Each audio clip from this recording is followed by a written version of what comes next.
So yeah, I'm here to briefly talk about how we increase digital maturity across the NHS.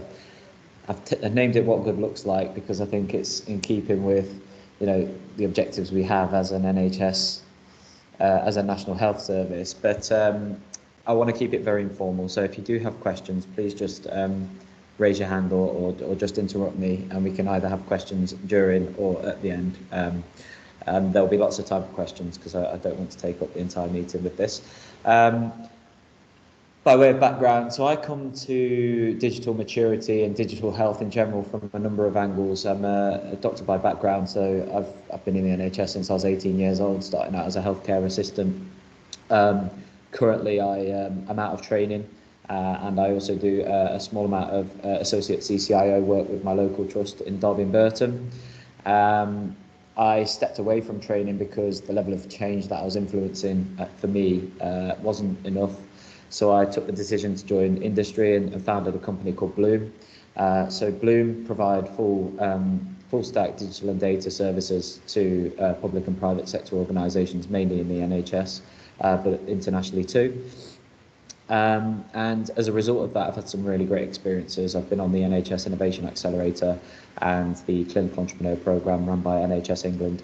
And to top it all off, as if biomedical science and the med school wasn't enough, I did do an MBA as well. So I'd like to think that what I've learned over the last few years comes from a place of clinical or care-focused and patient-centred approach, but with that technical interest and also that commercial understanding as well.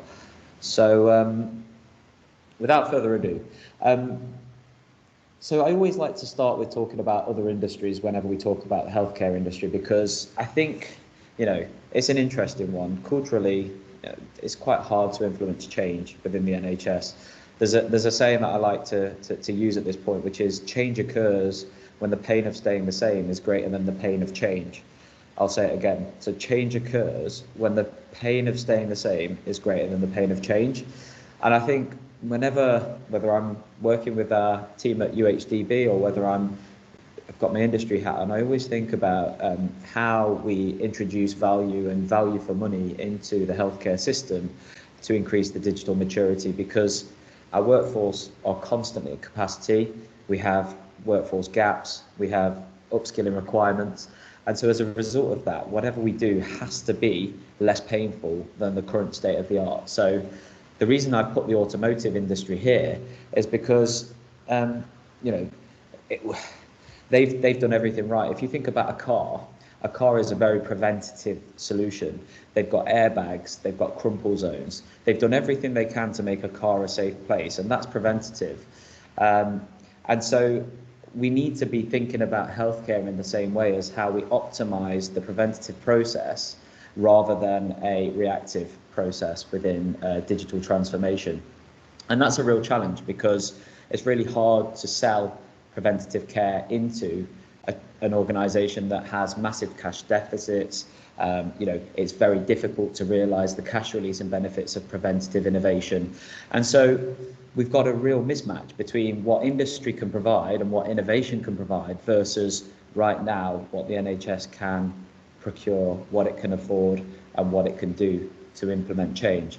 So I thought that was really interesting, because of course, if we did get to a long-term sustainable preventative model, then we might start to see some of the transformation that we expect to see within, cost saving and keeping patients out of hospital, which ultimately we will need to do with an aging population, etc., etc.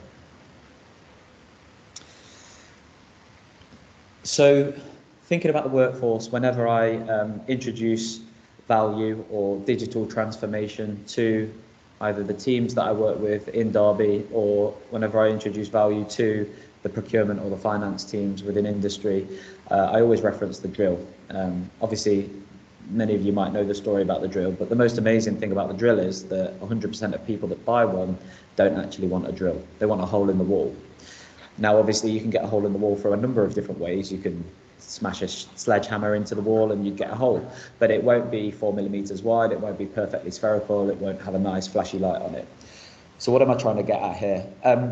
we take a very solution-focused approach within industry and within innovation and digital maturity. If you think about electronic patient records, for example, now we have to move to a place where we're not using paper records, but actually to define the massive expense and to justify the massive expense that we incur with the EPRs, it's difficult because it's a very solution-focused approach. We know we need to move to electronic patient records, but it's very difficult to quantify the return on investment. And if you think about some of the, £500 million that Greater Manchester spent on Epic over 10 years, to map the return is quite difficult to do, but we know we have to do it. So obviously that's a big example, but with the smaller innovation, the smaller opportunities for change that we see, it's really important that we take a problem-focused approach rather than a solution-focused approach. And if we understand the problem with enough detail, it's a lot easier to implement change because we can touch on the pain points of the workforce as they experience them. I took this from the Topple review. You've probably seen it before, and if you haven't, it basically outlines how our workforce will be affected by innovation over the next sort of 20 years, from 2020 to 2040. So we're already seeing some of this transformation now, and I think actually some of it has been accelerated by the pandemic, of course. But to just give you an idea of some of the fantastic innovation that is happening, not just in industry, but we've got knowledge transfer partnerships where we're seeing universities, industry and NHS organisations working together to solve problems. We're part of a great consortium called Mindtech, which is run by the University of Nottingham and NUH. And we're working to support patients with tic disorders virtually across the UK, which is quite an exciting project funded by NIHR. So it does work, and it should always be that easy, but in reality it's not, because again, to be able to join up all of that knowledge transfer takes time, it takes capacity, it takes resource support, and of course it takes funding. So it could be done better, and I think we expect to see some joined up opportunities, or more joined up opportunities coming through as we see a more digitally mature NHS. Apologies, there's a duck that's just decided to come and sit next to me. Chance timing. So again, we won't dwell on each of these because we know that they're coming through more and more. So I thought this was quite funny. Obviously, it's quite tongue-in-cheek. Now, at Bloom, we try to make things as seamless as possible. Obviously, usability and accessibility is very important to workforce management. We have a very diverse workforce. We have a lot of international healthcare professionals who work with us, and we need to account for something that is fit for everyone to use. And in terms of user interface, where I see this going is that single user interface. So the ability to make a single prompt, a single request, without having all of the cluttered record systems and the patient administration systems that we see. So what we're trying to do is create a single user interface that layers over all of the various different modules and systems that we have. Even things like Epic and Cerner, we know, can be typically quite complex to use, requires significant training and education. And training and education is absolutely fine, but of course, when you've got moving staff like junior doctors who rotate every 4 months and move from hospital to hospital every year, you've got a lot of bank workers that might move between a number of different hospitals. We do have to accept that training and education is a big part of what we do as CCIOs and as a trust clinical informatics team. So how do we create an experience where we can have that single user interface? And that's one of the things that we're trying to tackle within the innovation that we're doing at Bloom Health. I must say as well, just coming back to this slide, I mentioned knowledge transfer, and Kevin mentioned the AHSNs, or as they're now known, the Health Innovation Networks. And I do think as CCIOs, as clinical informatics teams within the Midlands, we should be doing more with our HINs and with our universities, because we have access to a wealth of experience and knowledge, either the graduates, the professors, to be able to pull out that intellectual property from the universities and be able to influence quite radical change. And I know that obviously the Midlands is doing a fantastic job at sort of accelerating the amount of work that we're doing. We've got the West Midlands Health Tech Innovation Accelerator happening in the West Midlands. The East Midlands also has the Ignite programme as well. So you don't have to, you know, clinicians, healthcare professionals don't have to leave the profession, they don't have to leave training to be able to influence change, and we should be nurturing a culture for entrepreneurship, but again, obviously recognising that that takes time and effort outside of someone's day job. So that's one of the things that I did want to mention about the Midlands, because we are very well connected in terms of our universities, our NHS hospitals, and also the SMEs within the region. And it's important that we keep them in the region and stop them from either moving to London or the north. Obviously, a very current topic is around how we also move data. We are making massive leaps and bounds around things like joined up care, which is happening in Derbyshire, it's happening in Nottinghamshire. In fact, it's happening across most of the Midlands at the moment. The ability to move data, we know, is super important, and the federated data platform is a promising step forward in terms of how we move data more effectively from place to place. Now, I know obviously there's been a lot of criticism around the FDP and the way that it is being managed, but ultimately the federated data platform is something that we do require. You know, the fact that patients are going on holiday and we're not able to access their medical records is having impact on the long-term sustainability of an NHS. But I think my experience of that is that you know, the next 5 or 10 years we're going to have to recognise that the way that we've procured solutions over the entire sort of England and Wales has been you know, quite disparate, quite siloed, quite fragmented. And we also need to, we almost need to recognise that over the next 5 or 10 years before we can start to have truly joined up systems and full interoperability.